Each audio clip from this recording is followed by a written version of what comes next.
మంచి develop. Yeah, right sir. Karthik గారు, మొత్తంగా చూస్తున్నాం ఇక ట్రంప్ టారిఫ్ వార్కు బ్రేక్ పడినట్లేనా? ఈ తర్వాత అంటే ఇప్పుడు జరుగుతున్న పరిణామాల తర్వాత భారత్ అమెరికా సంబంధాలు ఎలా ఉండబోతున్నాయి అనుకోవచ్చు మనం? ముందుగా మీకు శేషు గారికి, పెద్దపడి పుల్లారావు గారికి, వెంకయ్యరెడ్డి గారికి, ఐ న్యూస్ ప్రేక్షకులకి అందరికీ కూడా గుడ్ ఈవినింగ్. Right sir. సరే, ఇక వెళ్ళినప్పుడు ఏది ఏమైనా ఒక విషయాన్ని మనం గమనించాలండి. అమెరికా అనేది ఒక పెద్ద డెమోక్రటిక్ కంట్రీ. మన దేశం ఎలాగ పెద్ద ప్రజాస్వామ్య దేశమో అలాగే అమెరికా కూడా డెమోక్రటిక్ కంట్రీ. ఆ డెమోక్రటిక్ కంట్రీలో నియంత అనే వ్యక్తి తయారు కావడానికి వీల్లేదు. అదే సుప్రీంకోర్టు తీర్పులో మనం అర్థం చేసుకోవాల్సింది కూడా. చట్టసభల ద్వారా జరగాల్సిన నిర్ణయాలు ఇప్పుడు ఒక వ్యక్తికి ఎమర్జెన్సీ ఇచ్చారంటే ఎమర్జెన్సీ టైంలో ప్రెసిడెంట్ కు ఉండాల్సినటువంటి రూలింగ్ కోసం ఇచ్చారు.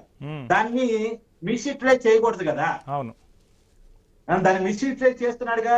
ఎవరి మీద కోపం వస్తే వాళ్ళ మీద టారిఫ్లు అంటాడు, ఎవరి మీద కోపం వస్తే వాళ్ళ మీద రకరకాలుగా మాట్లాడే ప్రయత్నం చేస్తాడు. అంటే ఒక వ్యక్తి మూడు ఆధారంగా నిర్ణయాలు ఉండకూడదు కదా.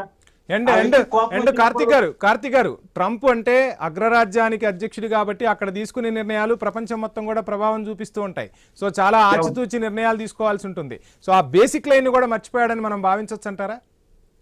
ఖచ్చితంగా అండి. ఒక వ్యక్తి మూడు ఆధారంగా నిర్ణయాలు ఉండమన్నది ఒక బేసిక్ థింక్ కి విరుద్ధం అది.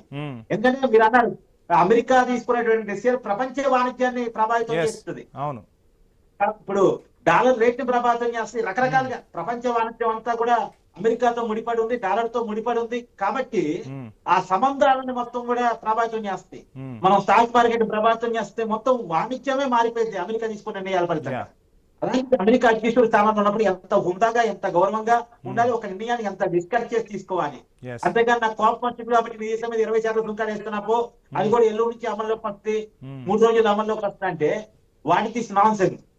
ఎప్పుడు అమెరికాతో యుద్ధం ఏర్పడ్డప్పుడు, ఎమర్జెన్సీ సిచ్యువేషన్ ఉన్నప్పుడు, అమెరికాతో తీవ్రమైన నష్టం జరుగుతున్నప్పుడు వాడాల్సినటువంటి అత్యవసర అధికారాన్ని ఆ చట్టాన్ని 1976 లో చేసిన చట్టాన్ని ఉపయోగించుకొని అడ్డదిట్టంగా ఇష్టారాజ్యంగా చేస్తున్నటువంటి ఒక నియంత్ర విధానానికి సుప్రీంకోర్టు చెక్ పెట్టిందని చెప్పాలి. ఒక రకంగా పెద్దపల్లి పుల్లారావు గారు చెప్పినట్టు చట్టసభల ద్వారా తీసుకోవడం అంటే అది అయ్యే పని కాదు. ఎందుకంటే సెనెట్ లో ట్రంప్ కావాల్సినంత మెజార్టీ లేదు, 51 మంది మాత్రమే మద్దతు ఉన్నారు, 60 మంది మద్దతు కావాలి. సో చట్టసభలో అయ్యే పని అయితే కాదు నిజానికి. సో మరి చూడాలి రాబోయే కాలంలో ఎలా ఉంటది ఏంటి అన్నది.